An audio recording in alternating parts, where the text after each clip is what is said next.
Hello everyone, সবাই কেমন আছেন? আশা করি সবাই সুস্থ আছেন, ভালো আছেন।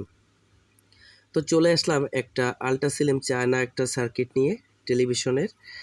তো এই টেলিভিশনের ভার্টিক্যালি যে প্রবলেমগুলো, ভার্টিক্যাল সেকশনের যে প্রবলেমগুলো, এই প্রবলেমগুলো কিভাবে সলভ করতে হয় এই বিষয়ে বিস্তারিত আলোচনা করব আপনাদের সামনে। তো দেখেন, এখানে একটা আইসি আছে। তো এই আইসিটাকে বলে ভার্টিক্যাল আইসি। তো এই আইসিটার নাম্বার হচ্ছে 78040। তো এই টিভিটার সমস্যা ভার্টিক্যালি একটা প্রবলেম। তো আমি প্র্যাকটিক্যালে আজকে আপনাদের সাথে বিষয়টা দেখাবো না, তো আমি থিওরিক্যালে বোঝাবো যারা বেসিক নতুন পর্যায়ে নতুন টেকনিশিয়ান যারা আছে তাদের জন্য। আর যারা খুব ভালো টেকনিশিয়ান তাদের জন্য তো আমার এই ভিডিওটা করা না, তারা অবশ্যই ভালো জানে আমার থেকেও। তো আমার ভিডিওটা একটু লং হবে, তো আপনারা ধৈর্য সহকারে দেখবেন। শুধু ভার্টিক্যাল যে ভোল্টেজগুলো এই বিষয় না, আরও অন্যান্য তথ্যগুলো আপনাদের মাঝে তুলে ধরব।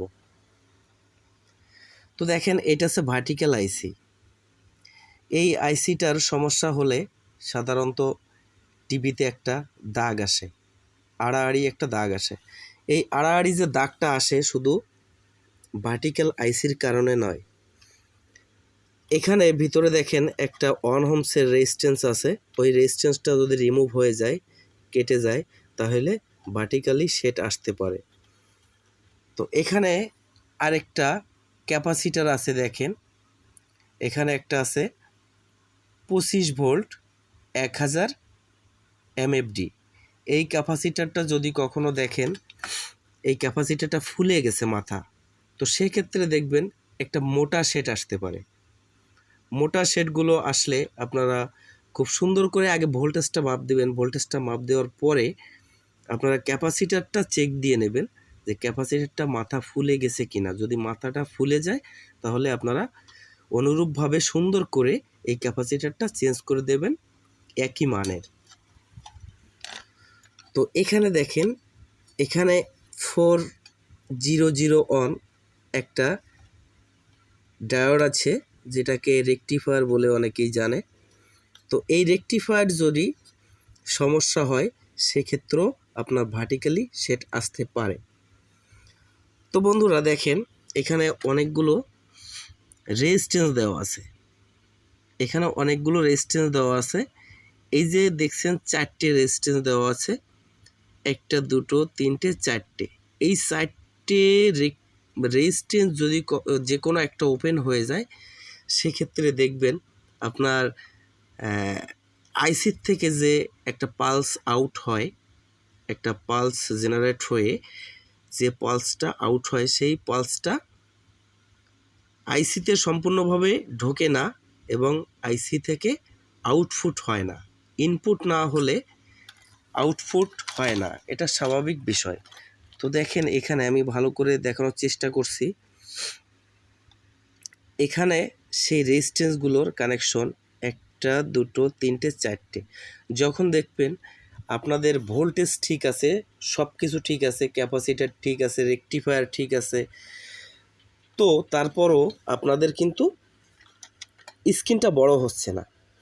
সেক্ষেত্রে আপনারা কি করতে পারেন, টিভিটা রান করার পরে খুব সাবধানতার সাথে আপনারা হাত দিবেন, এখানে একটু হাত দিয়ে টাচ করে দেখবেন স্ক্রিনটা লাফাচ্ছে কিনা কিংবা একটু বড় হচ্ছে কিনা।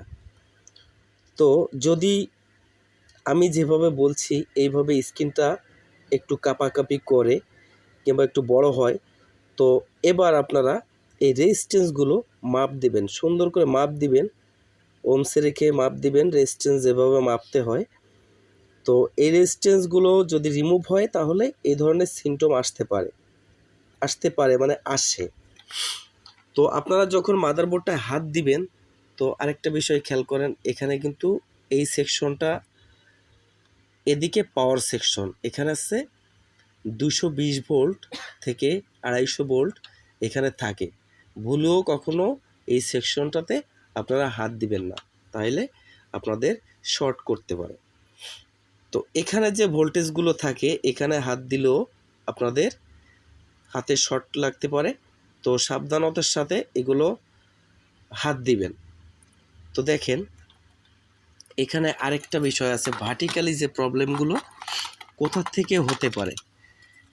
এখানে দেখছেন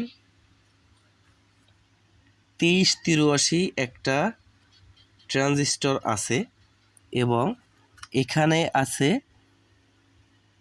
2673 একটা ট্রানজিস্টর। তার মানে এখানে এই ট্রানজিস্টর থেকে আপনার একটা আছে 5 ভোল্ট, একটা আছে 8 ভোল্ট। এই 5 ভোল্ট আর 8 ভোল্ট যদি আপনার আউটপুট না হয়, এখানে 5 ভোল্ট এবং 8 ভোল্ট যদি আউটপুট না হয়, সেক্ষেত্রে কিন্তু আপনার ভার্টিক্যালি সেট আসবে। কারণ 8 ভোল্টটা আর 5 ভোল্টটা অবশ্যই থাকা দরকার। যখন 8 ভোল্ট 5 ভোল্ট আপনার এই প্রসেসর যে আইসিটা আছে, সিস্টেম আইসিতে যখন না পৌঁছাবে, তখন সিস্টেমটা অন হবে না। আর অন না হলে আপনার ভার্টিক্যাল আইসিতে যে পালস জেনারেট আছে সেটা, এই পালসটা তৈরি হবে না। আর এখানে তৈরি না হলে এখান থেকে আউটপুট হবে না এখানে, তখন আপনাদের এখানে যদি ব্রেকডাউন হয়ে থাকে তাহলে সিস্টেম অন হবে না। তো সেক্ষেত্রে আপনাদের এখানে কিন্তু বাধ্যতামূলক 5 ভোল্ট এবং 8 ভোল্ট আছে কি না এটা আপনাদের ভালো করে বুঝতে হবে এবং ট্রানজিস্টর দুটো মাপ দিতে হবে। এখানে দেখেন 5 ভোল্ট এবং 8 ভোল্টের দুটো জেনার ডায়োড আছে, ভোল্টেজ ডায়োড। তো এই ডায়োড দুটো শর্ট আছে কিনা ভালো করে আপনাদের মিটার দ্বারা এই দুটো চেক করতে হবে।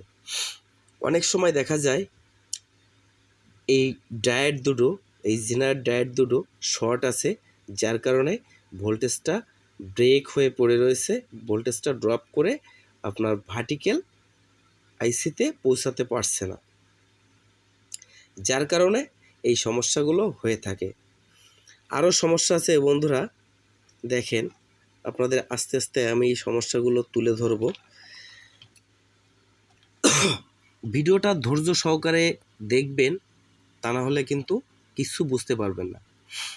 এখানে ভার্টিক্যালি হরাইজন্টালি আউট যে পালসটা এখান থেকে যায়, এখান থেকে গিয়ে এখান থেকে রেজিস্ট্যান্সের দ্বারা জাম্পার হয়ে তারপরে কিন্তু আমার এই রেজিস্ট্যান্সে এসে এই ভার্টিক্যাল আইসিটা একটা ফ্রিকোয়েন্সি দিলে, এখানে একটা পালস দিলে এখান থেকে একটা ফ্রিকোয়েন্সি তৈরি হয়।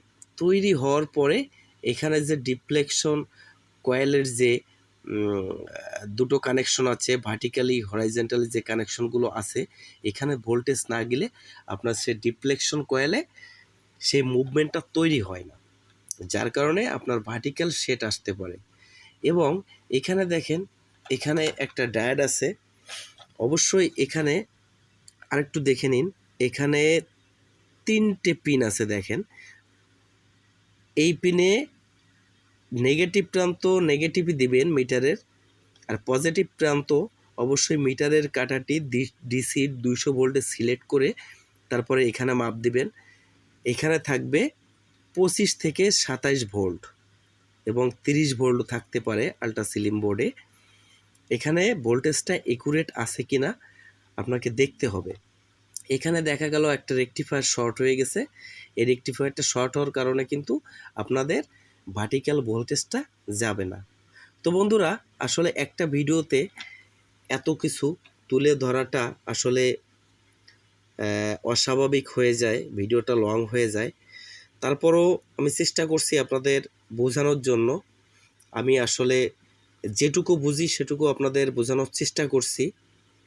তো বন্ধুরা, আমার ভিডিওটা যদি আপনাদের ভালো লাগে তো আমার চ্যানেলটা সাবস্ক্রাইব করবেন এবং আমার পাশে থাকার জন্য চেষ্টা করবেন এবং আমার জন্য একটু দোয়া রাখবেন। সবার জন্য শুভকামনা রইল।